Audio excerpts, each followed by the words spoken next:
téléspectateurs de Candice, bonjour et bienvenue à notre émission Tous ensemble à la suite de Jésus-Christ de Nazareth. Comme tous les dimanches, nous avons droit à une émission de méditation, d'enseignement et d'intercession. Et le plaisir est le même à chaque fois d'avoir avec nous sur le plateau le Père Landry-Marie. Bonjour mon Père. Bonjour Eunice Thiogo, merci pour cette invitation renouvelée encore sur ce plateau. Alors mon Père, les activités en communauté, tout se passe bien?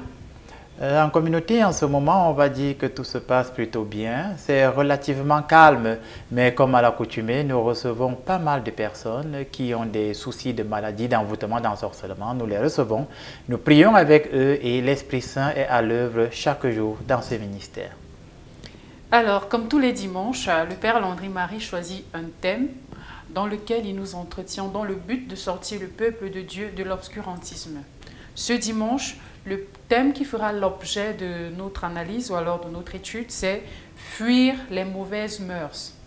Et pour nous édifier sur ce thème, le Père a au préalable choisi minutieusement un extrait du texte dans lequel il pourra mieux nous étayer, mieux nous expliquer comment fuir les mauvaises mœurs dans le contexte actuel de la société.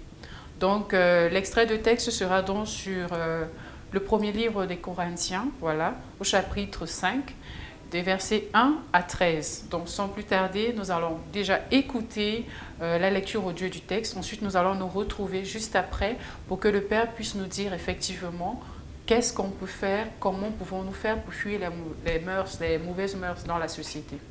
À tout de suite.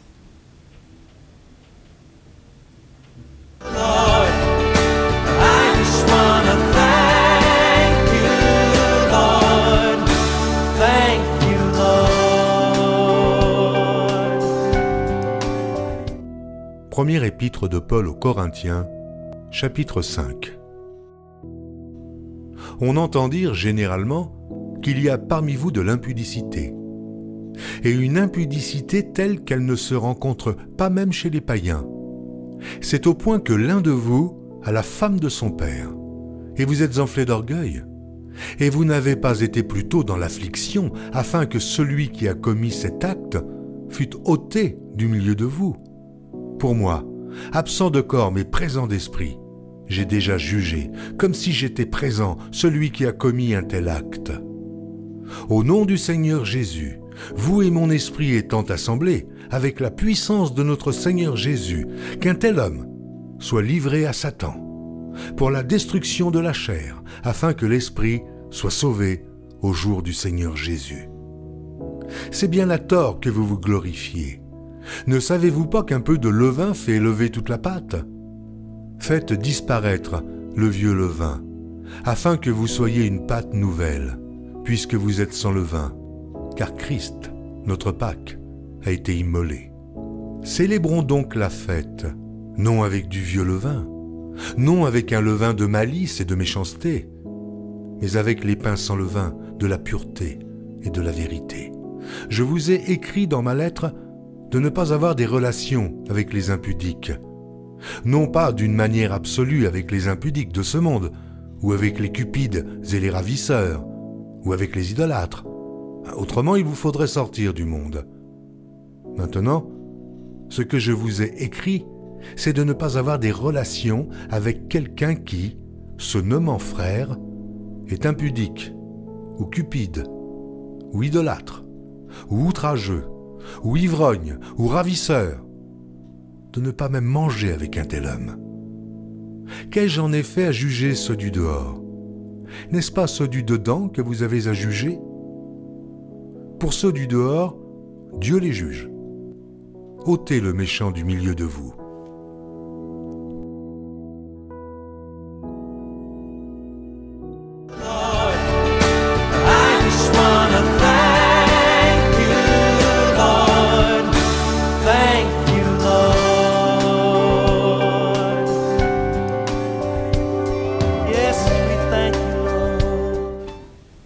Voilà, nous sommes de retour sur le plateau. Nous venons tous d'écouter ensemble la première épître de Paul aux Corinthiens, au chapitre 5, des versets 11 à 13.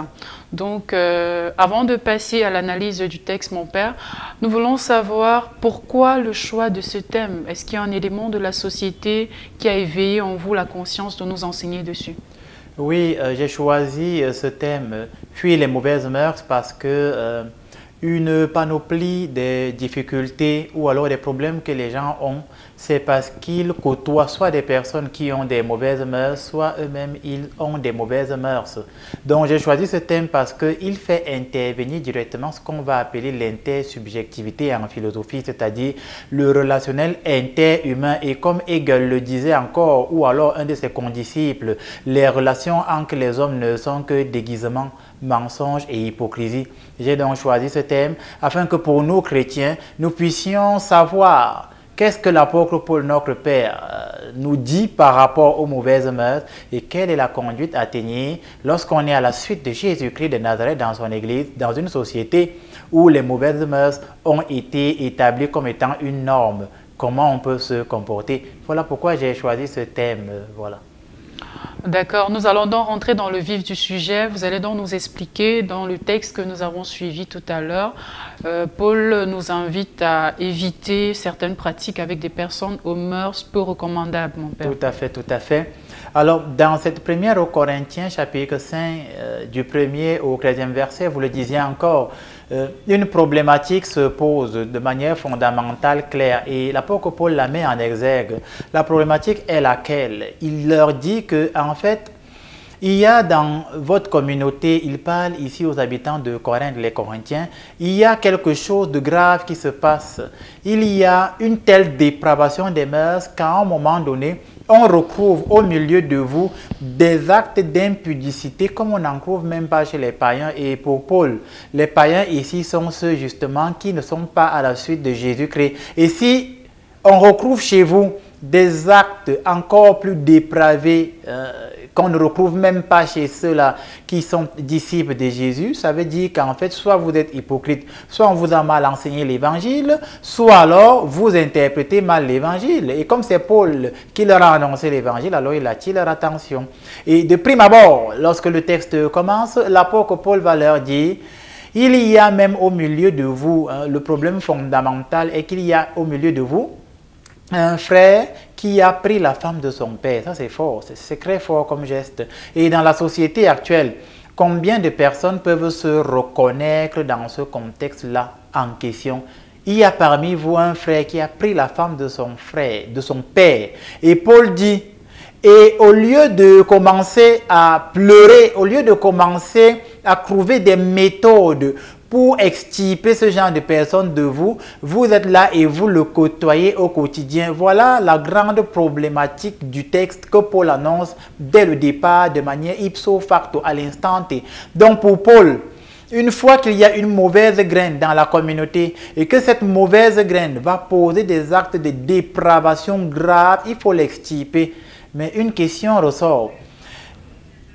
Est-ce qu'on va l'extirper juste parce qu'il a fait des erreurs? Pour Paul, il n'a pas fait des erreurs. À la suite du texte, j'ai ma Bible devant moi, à la suite du texte, l'apôtre Paul, il leur dit, lorsque je vous parle des gens qui pratiquent les mauvaises mœurs, ce qu'il a appelé dans le texte la liberté sexuelle, on va dire ça comme ça, il leur dit, je ne vous parle pas des gens qui sont dehors.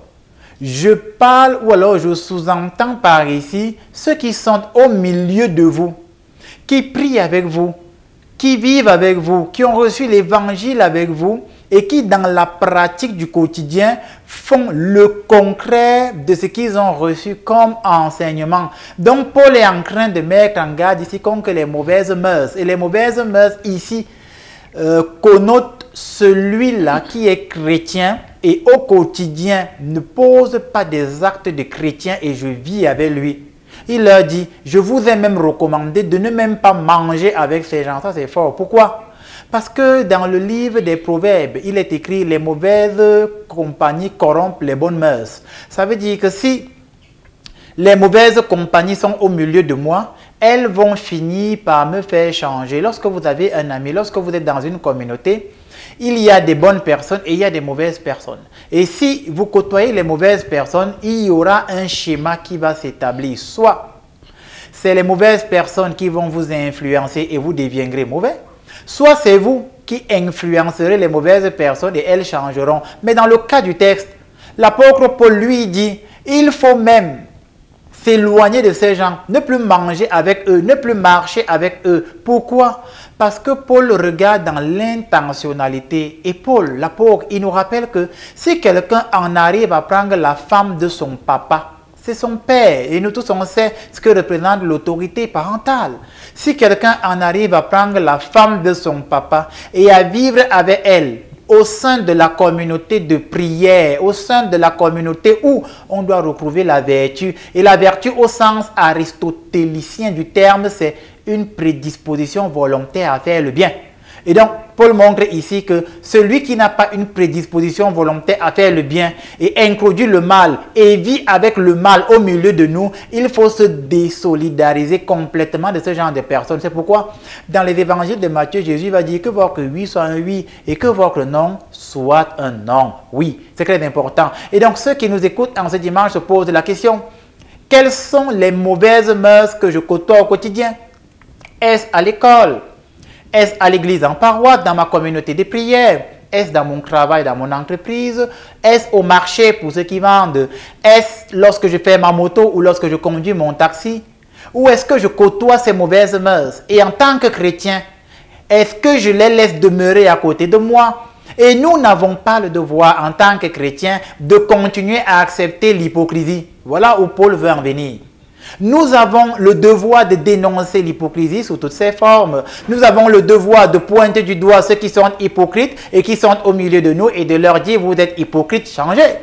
Dans les évangiles, Jésus va pointer les pharisiens et il va leur dire, hypocrites que vous êtes, vous allez peindre la tombe avec une peinture blanche alors qu'à l'intérieur, vous êtes pourris. Et donc, Paul voudrait que nous nous éloignions des gens qui, de façon externe, sont présentables, qui, de façon externe, semblent être beaux, mais à l'intérieur sont pourris, n'ont pas la vertu, ne gardent pas la parole évangélique en eux.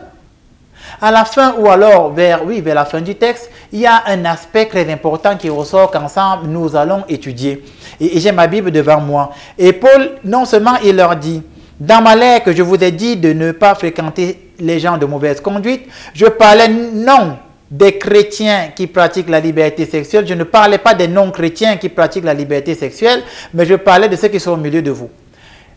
Ensuite, il dit, je vous disais de ne plus fréquenter celui qui porte le nom de frère et qui pratique la liberté sexuelle. Je vais m'arrêter ici.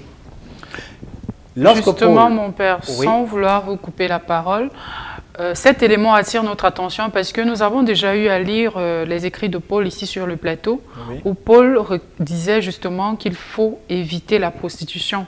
Oui. Une fois de plus, il revient là-dessus. Ça veut dire qu'en fait, c'est quelque chose, c'est un geste qui déplaît fortement à Dieu, si on comprend, parce qu'il revient là-dessus. Oui, tout à fait. C'est un geste qui déplaît fortement à Dieu parce que l'apôtre Paul dit, ne savez-vous pas que vos corps sont le temple du Saint-Esprit? Ça veut dire que le corps est le lieu dans lequel l'Esprit de Dieu doit demeurer. Lorsque Dieu m'a donné un corps, dans la lettre aux Hébreux, il est écrit, tu m'as donné un corps pour que je fasse ta volonté. Dieu nous a donné un corps pour que nous fassions sa volonté. Et la volonté de Dieu, c'est que l'Esprit de vie habite en nous. Et j'ai déjà dit ici que le mot Esprit Saint, du latin spiritus, signifie le souffle de vie. Et avoir l'Esprit Saint, c'est laisser Dieu respirer en soi, c'est-à-dire dans son corps. Et si je souille mon corps par la prostitution, l'Esprit Saint ne peut pas vivre en moi. Donc oui, la prostitution est quelque chose qui déplaît fortement à l'Éternel. Pourquoi? Elle dégrade non seulement le corps qui est le temple du Saint-Esprit, mais elle pervertit l'âme.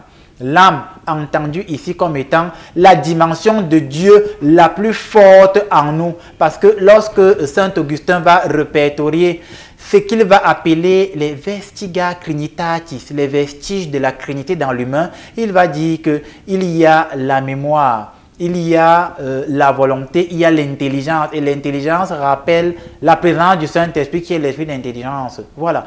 Et donc, on revient à ce texte et Paul il dit, je vous disais de ne plus fréquenter celui qui porte le nom de frère, mais qui pratique la liberté sexuelle, ou qui veut en savoir toujours plus, qui est un calomniateur, un buveur ou qui profite des autres. Ça, c'est important. Donc, Paul nous demande de ne pas côtoyer les buveurs. Le buveur, c'est l'ivrogne. Il n'y a pas de débat à ce niveau. Si vous avez dans vos relations humaines quelqu'un qui passe le temps à boire du matin au soir, éloignez-vous de lui, c'est tout. Et éloignez-vous de lui, pire encore, au sens paulinien du terme. Si c'est quelqu'un qui côtoie l'église, si c'est quelqu'un qui se dit chrétien, si c'est une personne qui se dit d'être de la prière, ça veut dire que il sait que le corps est le temple de l'Esprit Saint, mais il demeure dans la boisson. Paul demande de s'éloigner de ces gens. Lorsqu'il dit « Éloignez-vous de ceux qui veulent toujours connaître plus, et on va sortir par là », Paul est en train de mettre en exergue de manière sous-jacente ce qu'on va appeler les croix concupiscentes. C'est où je voulais en venir dans ce texte. Paul nous met en garde contre le danger des croix concupiscences. Et les croix concupiscences, on les trouve dans la première lettre de Saint Jean, à partir du chapitre 2, je pense au 16e verset. Saint Jean parle des croix concupiscences. Il dit, il existe dans le monde 3 grandes concupiscences. Je rappelle que la concupiscence, c'est l'excès de désir. Et il les cite. Il dit, la première, c'est quoi? La concupiscence, il parle de ce qu'il va appeler l'orgueil des richesses. Ensuite, il va parler de l'orgueil, la convoitise de la chair et de la convoitise des yeux, les croix concupiscence.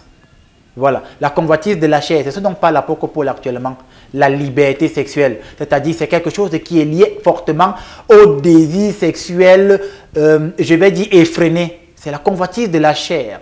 Ensuite, Saint Jean parle de la convoitise des yeux.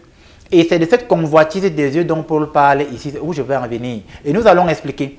Lorsqu'il parle de la convoitise des yeux, ça sous-entend ici une extrême curiosité. J'explique pour ceux qui nous regardent très rapidement. En latin, parce que je rappelle que la Bible a d'abord été écrite en grec et en latin. En latin, on va dire, dans un premier temps, quand on identifie les croix concupiscence au sens augustinien du terme, on va dire libido sentiendi, c'est-à-dire la convoitise de la chair. Il va dire libido tiendi, la convoitise des yeux. Et tiendi là rappelle la science. Voilà. Libido tiendi. Après, il va dire libido dominandi, c'est-à-dire la convoitise de la domination, ce qu'on va appeler l'expression de la volonté de puissance. C'est l'orgueil, celui qui veut toujours écraser les autres en fait. Et notre secret de texte ici donc, libido tiendi, c'est la convoitise de toujours en savoir plus. Parce que Paul, il a dit, je relis la phrase, il dit, éloignez-vous de ces gens qui se disent être des frères et qui font ces choses et qui veulent toujours en savoir plus. C'est la curiosité mal placée. Et cette curiosité mal placée là, elle est liée fortement au désir de l'être humain de savoir. Parce que, souvenez-vous, dans l'extrait du livre de la Genèse, lorsque le serpent s'en va tenter Adam et Ève, et qu'il va leur dire, pourquoi vous ne mangez pas le fruit qui est au milieu? Et qu'ils vont dire, Dieu a demandé qu'on ne mange pas. Voici la réponse du serpent en latin, vous allez comprendre. Il dit, Eretis sicudi tientes bonum malum. Donc il dit, vous serez comme des dieux. Donc la convoitise des yeux là, qui est une curiosité mal placée, c'est la recherche des vérités divines qui ne sont pas une connaissance destinée à l'humanité.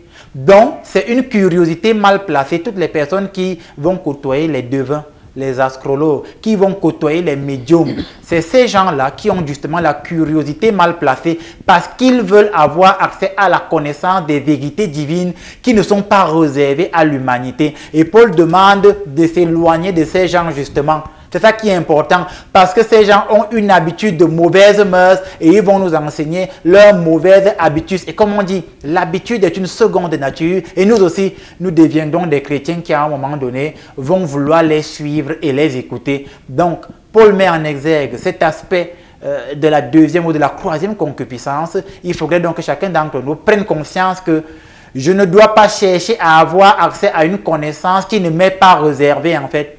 C'est ce que fait le sorcier.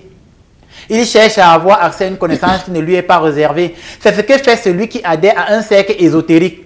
Il veut avoir accès à une connaissance qui ne lui est pas réservée. C'est ce que vont faire ceux qui, à un moment donné, en poussant les études, ils arrivent à un niveau où on lui dit, si tu veux maintenant avoir le professorat, il va falloir qu'on t'initie dans des cercles plus mystiques. C'est ce qu'ils font. C'est la concupiscence des yeux. C'est ce que Augustin a appelé libido tiendi. hein, la science qui nous est cachée, qu'on cherche à comprendre. Et tout ça amène à nous les mauvaises mœurs. Et au final, Paul va donc sortir par là, il dit, je vous ai demandé de retirer ces gens du milieu de vous. Chacun d'entre nous prend donc conscience qu'en tant que chrétien, je dois retirer les mauvaises compagnies de ma vie. Je dois retirer les mauvais amis de ma vie, mais surtout, je dois fuir les hypocrites qui me côtoient au quotidien et qui ne font pas la parole de Dieu, qui ne mettent pas en pratique la vérité évangélique, qui font semblant en allant à l'église tous les dimanches, mais qui finalement, dans les actes, ne sont pas des chrétiens. Et l'apôtre Pierre, dans une de ses lettres, va dire, ils garderont la forme de la piété et en renieront la puissance. Donc finalement, il faut s'éloigner de ces gens qui, dans la forme de la piété, sont beaux, mais à l'intérieur sont vides, sont sales, sont corrupteurs, sont corruptibles, sont calomniateurs, sont des buveurs, sont des gens qui ont une dépravation de vie sexuelle qui conduit à ce qu'en philosophie on appelle la dérive totalitaire. Il faut s'éloigner de ces gens parce que finalement, comme la Bible dit, les mauvaises compagnies corrompent les bonnes mœurs. Voilà ce que je pouvais apporter comme élément d'explication à nos téléspectateurs qui nous écoutent, afin que chacun de nous prenne conscience que dans Jean 8,42, il est écrit « Vous connaîtrez la vérité et la vérité vous affranchira ». C'est cette vérité que je viens de vous annoncer, car la parole de Jésus est mon épée, la parole de Jésus est ma flamme. Et je prie, afin que ceux qui nous écoutent, eux aussi, que la parole de Jésus devienne pour eux une épée et une flamme. Voilà ce que je pouvais apporter aujourd'hui comme message du Saint-Esprit. Merci mon Père pour cette belle analyse et tous ces arguments que vous avez mis à la disposition du peuple afin que nous puissions faire les bons choix dans notre quotidien, dans notre vie en fait, dans notre entourage. Alors, outre le chapeau ou la casquette d'enseignant, voilà, qui a pris pour mission de sortir le peuple de l'obscurantisme, le Père Landry est également prêtre qui fait dans l'apostolat des malades. Donc, au courant de la semaine, nous nous sommes rapprochés de lui en paroisse pour vivre un petit peu le quotidien de l'exorciste. Voilà, comment ça se passe généralement quand il reçoit des personnes, concrètement. Donc, nous sommes allés vers lui en paroisse et nous avons assisté à une séance de prière, d'intercession. Donc, nous allons partager cette expérience avec les téléspectateurs. Mais avant de le faire, si vous avez des questions par rapport au reportage, il y a un numéro qui s'affiche à l'écran. Vous pouvez regarder le reportage et vous nous laissez la question. On va justement en profiter pour en parler avec le Père juste après le reportage. Donc, nous écoutons attentivement et on se retrouve juste après. À tout de suite. Thank you, Lord. Thank you, Lord. Yes, we thank you, Lord.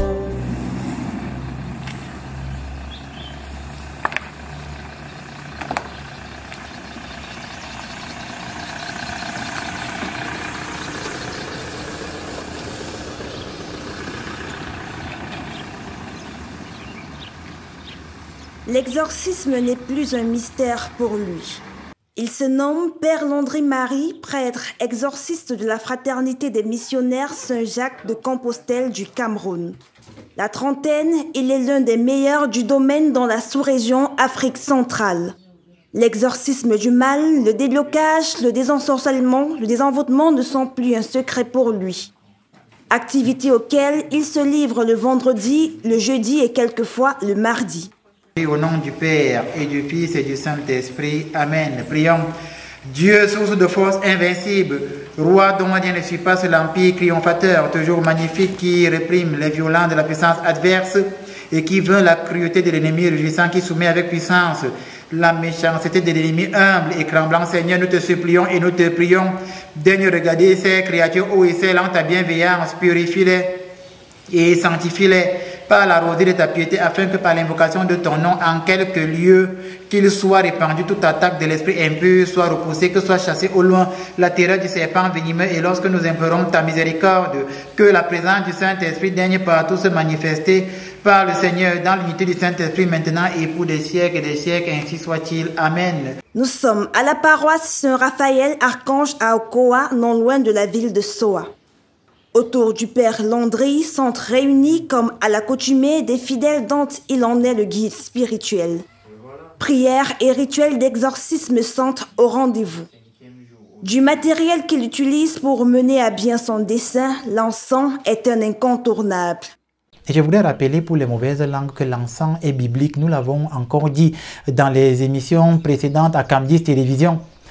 Moïse a envoyé Aaron prendre l'encensoir afin de venir intercéder pour le peuple, de faire des prières expiatoires pour stopper le fléau que Dieu avait déployé contre le peuple qui justement l'avait offensé. Donc l'encens est biblique et c'est même, va dire le psalmiste, une odeur agréable. Devant le trône de l'Éternel, Dieu. Donc Dieu agrée au saint sacrifice d'encens. C'est pourquoi nous, dans l'orthodoxie, l'encens est très important. Je voudrais aussi rappeler que dans le livre de Tobie, pour ceux qui vont lire le livre de Tobie, évidemment, vous allez voir qu'il y a des mélanges d'encens qui sont faits pour chasser le mal, pour détruire les forces ténébreuses. Voilà ce que je pouvais dire à ce niveau. Il est donc question pour nous d'éveiller le peuple, afin que vous vous éloigniez des faux exorcistes, que vous éloigniez de ceux qui se disent être exorcistes et ne le sont pas, qui n'ont aucune accréditation, aucune formation et bien au contraire, qui maintiennent le peuple dans l'obscurantisme.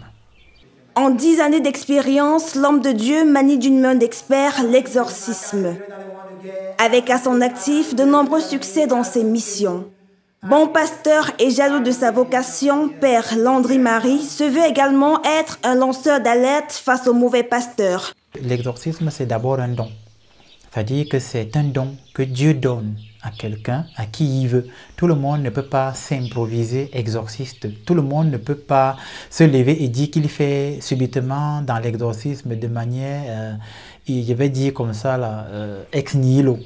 Et je voudrais rappeler justement que quand on parle d'exorcisme, l'exorcisme est à 3 niveaux. Il y a l'exorcisme majeur, l'exorcisme moyen et l'exorcisme mineur. L'exorcisme mineur peut s'apparenter à des simples prières charismatiques et d'intercession forte. C'est une forme d'exorcisme mineur. L'exorcisme moyen fait intervenir des rituels d'exorcisme simples. Et l'exorcisme majeur, lui, il fait intervenir des grands rituels d'exorcisme, comme dans une émission à Cam10 Télévision. J'avais apporté mon manuel d'exorcisme. C'est là qu'on fait de l'exorcisme majeur. Je voudrais également rappeler qu'en observant la société, nous avons constaté que de plus en plus de faux exorcistes pilulent dans la société. Et ce sont des gens qui sont mal formés, qui ne sont reconnus par aucune communauté religieuse, par aucune église, et qui, voilà, arrivent dans les maisons, se réclament le titre d'exorciste, et en fait, ce qu'ils font n'a rien à voir avec de l'exorcisme.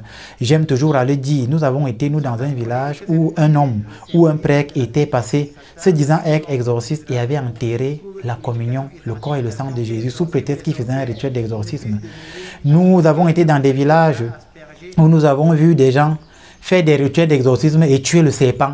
Ils tuent le serpent et ils décident qu'on va tuer le serpent et on va manger le serpent. C'est pour montrer que on ne s'improvise pas exorciste. C'est un don qui vient de Dieu. Dieu donne le don à qui il veut. Et il donne le pouvoir d'exorciser, c'est-à-dire d'intimer l'or à l'esprit malin, de s'en aller, au maléfice de s'en aller.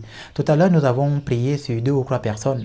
Et vous avez vu qu'il y avait de la fumée qui s'échappait du voile que nous leur avions apposé. C'est de l'encens. Je t'adjure, démon, par celui qui, rayé par les impies de chaînes, comme dit devant les pontifes accusés au conseil des juifs, voulu enfin être frappé de coups de poing et de souffler au visage. Je t'adjure, démon, par celui qui, couvert de crachats et d'insultes, voulu qu'on lui voile la face, qu'on le frappe à coups de poing, qu'on le gifle, qu'on l'outrage par toutes sortes d'injures, qu'on le lie nu à une colonne de feu, qu'on le frappe pour nous jusqu'au sang.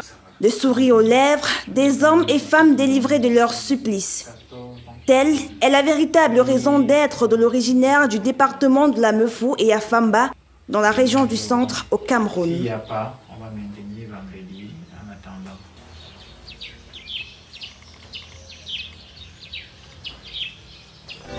Lord, thank you, Lord. Yes, we thank you, Lord. Voilà, nous sommes de retour sur ce plateau. Nous avons tous écouté avec grand intérêt ce reportage qui montre à peu près le quotidien du Père Landry dans son ministère, dans la paroisse qui se trouve du côté de Kwa, après la ville de Soie. Alors, par rapport à ce reportage, il y a quelques petites interrogations qui nous sont parvenues, mon Père. Il y a un chrétien qui demande, est-ce que c'est possible d'être délivré après une seule séance de prière, comme celle qu'on a vue tout à l'heure? Alors, ça dépend du temps que le maléfice a été dans le corps du chrétien et ça dépend du contexte. Par exemple, quelqu'un qui a fait un pacte diabolique, une alliance ou qui est dans un cercle ésotérique, par une seule séance de prière, il est quasi impossible de le sortir de là parce que les racines du mal étant déjà tellement profondément déployées, il faudra déraciner le mal et cela se fait progressivement, doucement, un peu, jusqu'à ce que la délivrance, le brisement, l'anéantissement soit complet. Et comme le mal se manifeste sous plusieurs angles, parfois il se voile, parfois il se fait confondre, parfois il prend une autre forme et tout ça là, dans des prières répétitives feront que nous puissions l'extirper au nom du Christ Seigneur et Sauveur.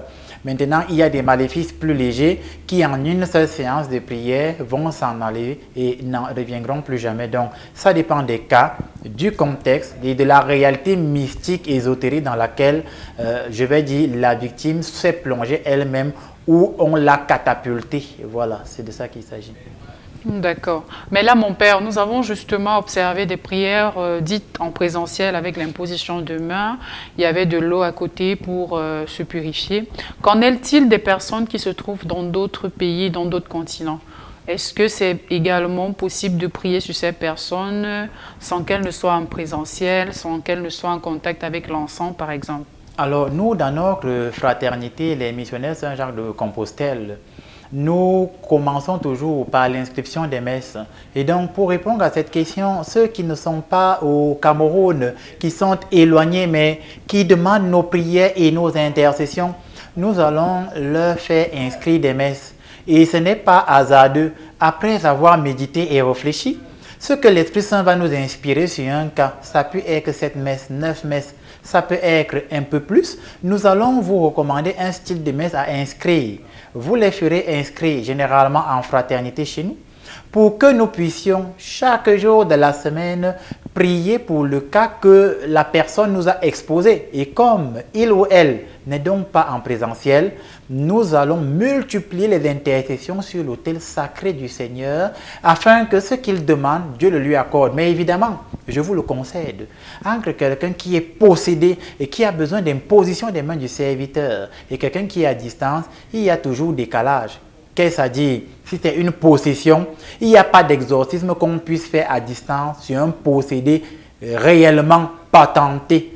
Mais si c'est juste des problèmes de blocage, il existe des prières de brisement, il existe des intercessions que nous faisons sur l'autel pour demander aux anges de Dieu, avec la force de Jésus-Christ de Nazareth, de détruire et d'ouvrir les portes qui étaient fermées pour ceux qui sont éloignés. C'est notamment le cas des gens qui sont en Europe, qui sont en suivi spirituel avec nous, avec qui nous prions, nous intercédons sur l'autel du Seigneur et plus tard, ils nous appellent pour nous faire un retour pour dire, écoutez, voilà que mes papiers arrivaient à expiration, j'étais bloqué au tribunal, mais après maintes intercessions, aujourd'hui on m'a rappelé, on a pu me délivrer mes papiers. Ce n'est pas nous, c'est l'Esprit Saint qui agit car Dieu est le même hier, aujourd'hui et éternellement.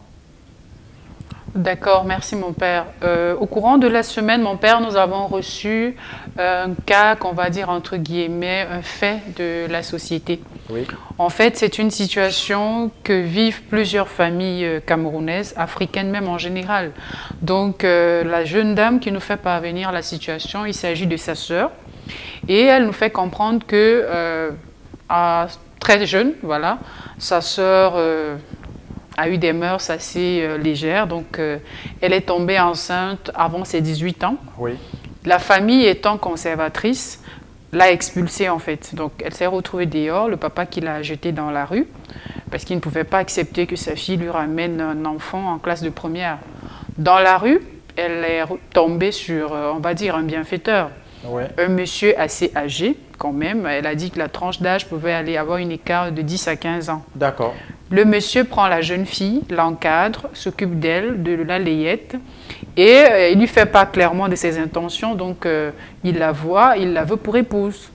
La jeune dame accepte, donc elle se met donc en relation avec le monsieur, et le monsieur l'encadre, continue même à payer ses études jusqu'à l'obtention de son baccalauréat, prendre soin du bébé qui n'était pas le sien. Et après, il s'arrange même à ce qu'elle soit dans une école de formation où il fallait qu'elle fasse 5 années de formation. Ouais. Maintenant, au courant de la 3e année de formation, la jeune fille tombe amoureuse de son camarade, son promotionnaire, et commence une relation avec le jeune étudiant comme elle. Donc, ils ont cheminé ensemble les 2 années. Elle n'a pas rompu la relation avec le monsieur. Ça veut dire que c'est le monsieur qui continuait à payer ses études. Oui, c'est lui qui paye tout. D'accord. Tout est à sa charge parce qu'elle n'est pas revenue à la famille. D'accord. Oui. Donc, elle est entièrement à la charge du monsieur, mais commence une idylle avec son jeune promotionnaire. Oui.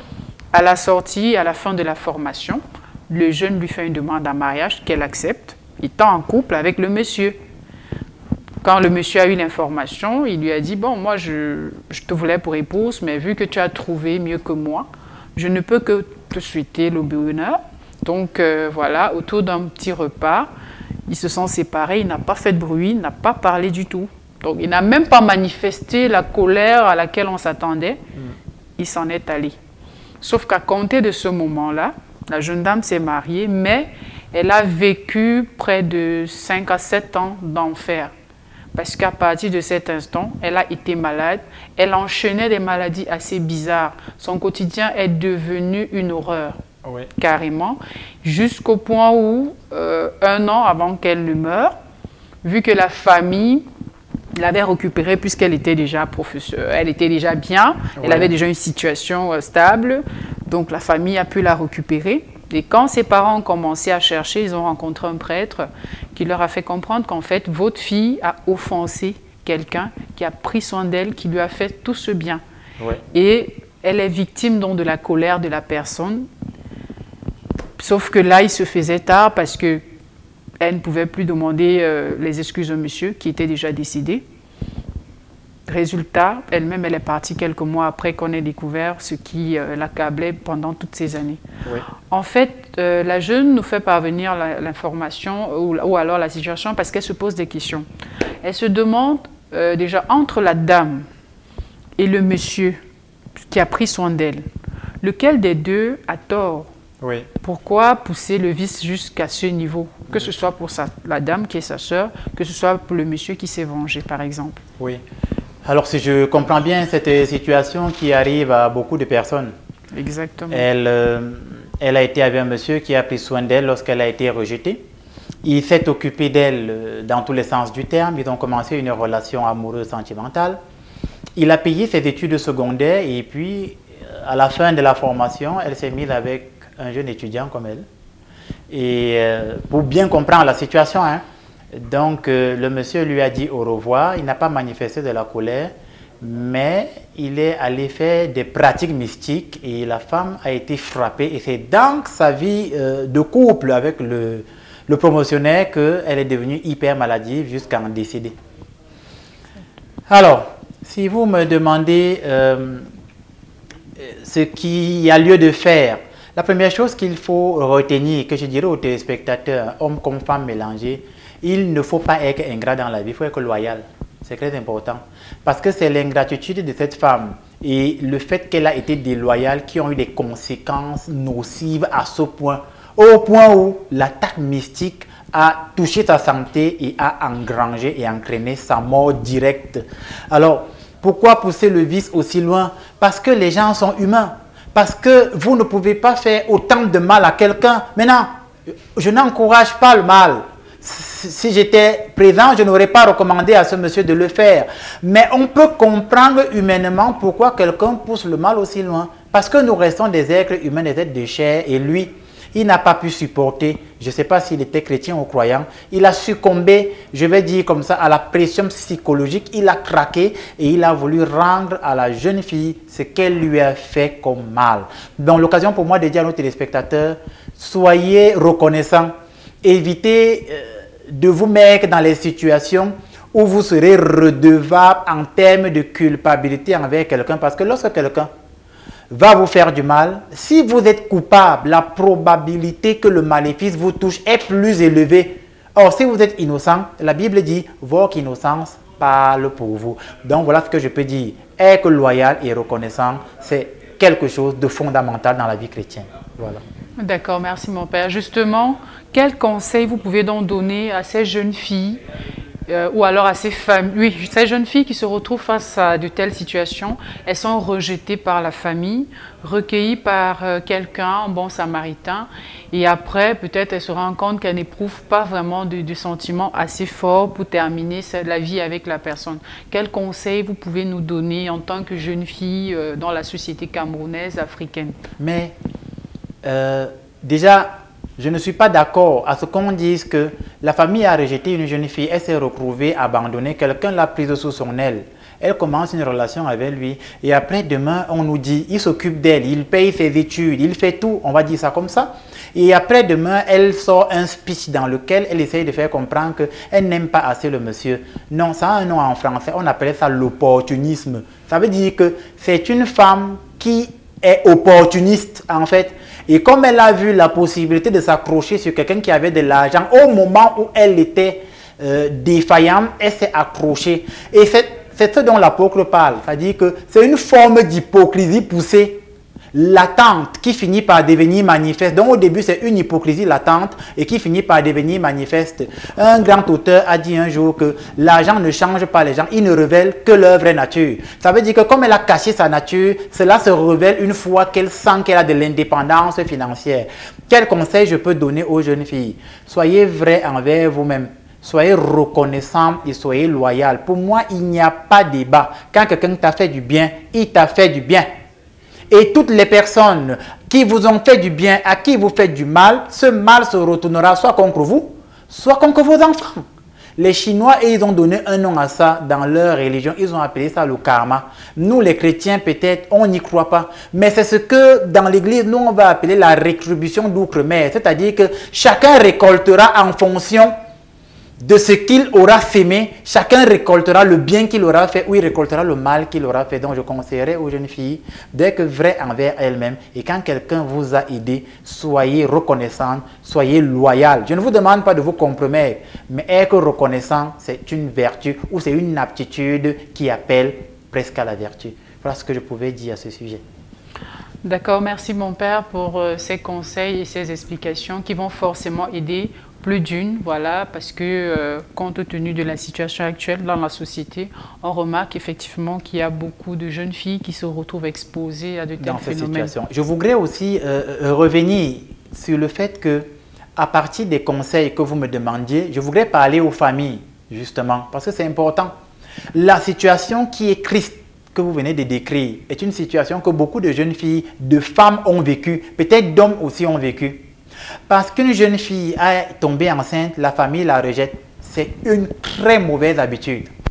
Le fait qu'une jeune fille tombe enceinte, on n'encourage pas, on n'est pas d'accord, mais la rejeter n'est pas la meilleure option. Bien au contraire, l'enfant c'est une bénédiction. Il faut l'accepter, l'encadrer et la réorienter. Donc ici, je voudrais donner aussi un conseil aux familles qui rejettent leurs filles parce qu'elles ont été enceintes. Vous faites mal. Lorsque Jésus va parler des gens qui font des erreurs, c'est la parabole du fils prodigue. Il montre très bien que dans un certain sens, le papa qui était énervé contre son fils, au final va laisser l'amour se déployer plus loin que son ressenti humain. Donc, il n'est pas question, pour ceux qui nous écoutent, il n'est pas question pour les familles de rejeter justement ces filles qui sont enceintes, de les encadrer, de les orienter. Il faut les corriger, mais il ne faut pas les abandonner. Voilà ce que je pouvais donner comme conseil aussi aux familles, afin qu'on arrête de voir nos jeunes filles dans les rues qui vont justement s'accrocher à des opportunités alors que justement elles ont encore des familles qui puissent les aider. Ne dit-on pas que l'union fait la force? Moi je pense que même si vous n'avez pas de moyens, si vous la récupérez, si vous l'acceptez, si vous l'encadrez, l'apôtre Paul dit et Dieu pourvoira. Dieu donnera les moyens par sa providence divine que vous encadrez cette fille et cet enfant qui est votre enfant et peut-être votre petit enfant. Voilà ce que je pouvais dire à ce sujet. D'accord, merci mon père pour ces conseils. Alors justement, on a pour habitude de dire le père Landry Marie est prêtre de l'église orthodoxe. On a fait un petit tour pour présenter aux téléspectateurs à quoi ressemble concrètement une église orthodoxe. De souche donc dans la tradition, à quoi ressemble une église orthodoxe. Donc vous allez regarder un petit reportage qu'on a fait pour vous édifier sur certains éléments qui vous permettront de mieux comprendre la présentation d'une église orthodoxe, pourquoi on peut retrouver tel élément et pour faire une petite différence en fait. Donc on se retrouve juste après ce petit reportage.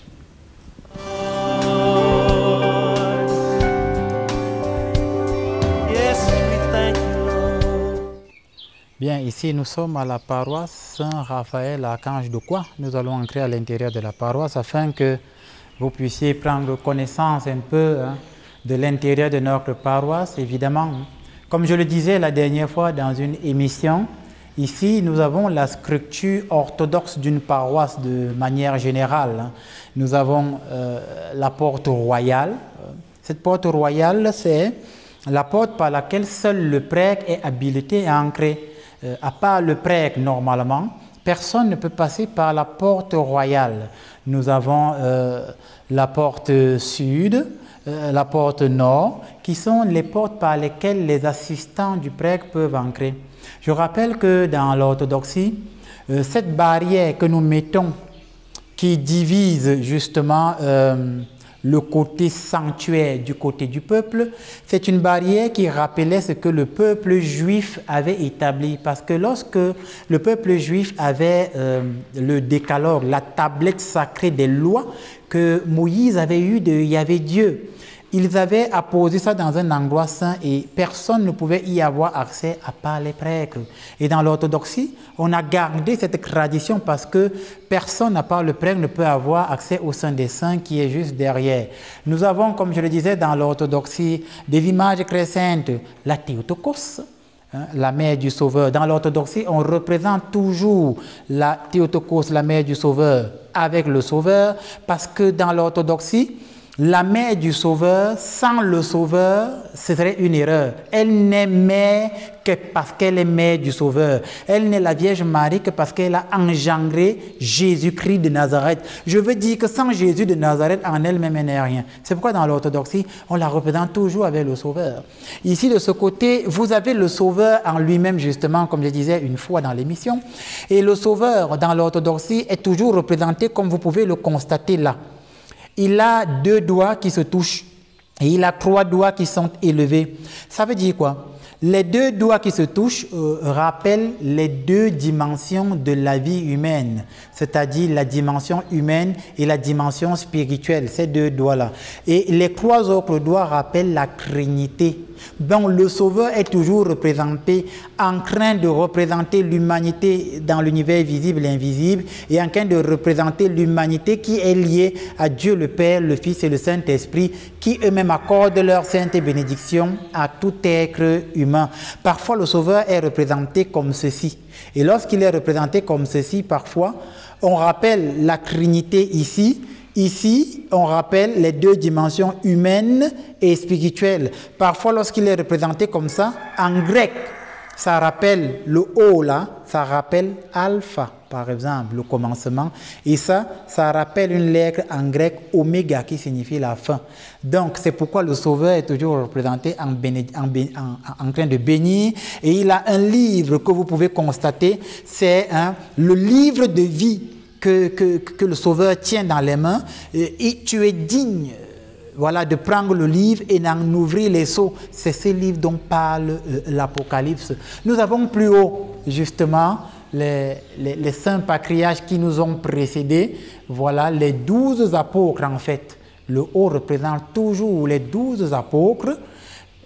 Saint Pierre, Saint Paul, Saint André, Saint Philippe, Saint Barthélemy et tout le reste, c'est ce que nous appelons ici les premiers patriarches, les 12 apôtres. Et c'est pour rappeler que ces 12 apôtres sont sur le Saint des Saints avec le prêtre justement pour célébrer la divine liturgie. Je rappelle aussi que le rideau rouge n'est pas mis de manière aléatoire ou hasardeuse. Le rideau de couleur rouge, dans l'orthodoxie, vous allez constater qu'il est presque toujours rouge. Ça représente le sang que le Christ a versé. Et ce sang que le Christ a versé à la croix, donc sur le Saint des Saints, symbolise donc le fait que ce sang a coulé. C'est pourquoi le rideau va du haut jusqu'en bas. Il a coulé pour purifier toute l'humanité entière. Et cette humanité qui est représentée par la multitude des fidèles qui viennent à l'église. Si j'ouvre légèrement le Saint des Saints, vous verrez qu'il y a toujours la couleur rouge. Et le Saint des Saints est réservé pour le prêtre, comme je le disais. Vous voyez, il y a des marches, des escaliers qui rappellent le trône de Dieu. Le prêtre s'élève vers le Saint des Saints pour célébrer à la divine et officier à la divine liturgie.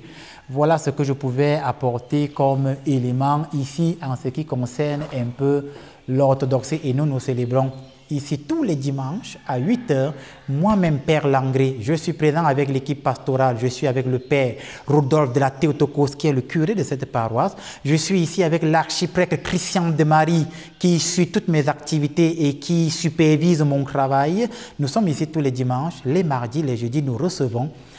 Avec les confrères, nous sommes là à la disposition des fidèles chrétiens. C'était pour parler un peu de l'orthodoxie que j'ai voulu faire cette parenthèse. Merci bien. Lord, thank you, Lord. Yes, we thank you, Lord. Voilà, nous venons tous de voir comment est-ce qu'on représente une église orthodoxe. Mon père, est-ce que vous souhaitez dire un petit mot sur la présentation, sur le petit reportage que nous venons de voir? Bon, pas sur la présentation, ce que je veux juste dire, c'est que nous n'avons pas encore tout le matériel adéquat pour qu'une structure orthodoxe en termes de chapelle soit bien représentée. Mais à notre niveau, nous avons sorti l'essentiel, mais ailleurs en Europe, en Italie, les églises orthodoxes sont bien plus structurées et il y a encore bien plus d'éléments que je n'ai pas pu présenter parce qu'en Afrique, nous faisons des adaptations en fonction des cultures. Voilà, c'est tout. D'accord, merci mon père. Alors c'est avec ce reportage que nous allons mettre un terme à notre émission, mais c'est l'occasion pour nous de rappeler que pour toutes les personnes qui souhaitent rentrer en contact avec le ministère, il y a un numéro qui s'affiche à l'écran, vous pouvez appeler, laisser des messages. Et aussi, vous pouvez suivre les émissions du Père Landry Marie sur sa chaîne YouTube. Il suffit de taper sur la barre de recherche Père Landry Marie. Vous aurez tous les enseignements qu'il a déjà eu à prodiguer sur ce plateau. Donc avant de nous quitter, je vais également vous annoncer l'émission de la semaine prochaine, qui sera une émission spéciale, comme chaque dernier dimanche du mois. C'est l'émission À corps ouvert avec le Père Landry. Donc ça sera l'occasion pour nous d'échanger avec lui dans le quotidien, dans l'apostolat des malades, quelles sont les réalités auxquelles il fait face par exemple. Donc nous remercions donc les fidèles téléspectateurs qui nous ont regardés, qui ont réagi au travers des messages. On se dit donc à dimanche prochain. Portez-vous bien et soyez bénis. Merci.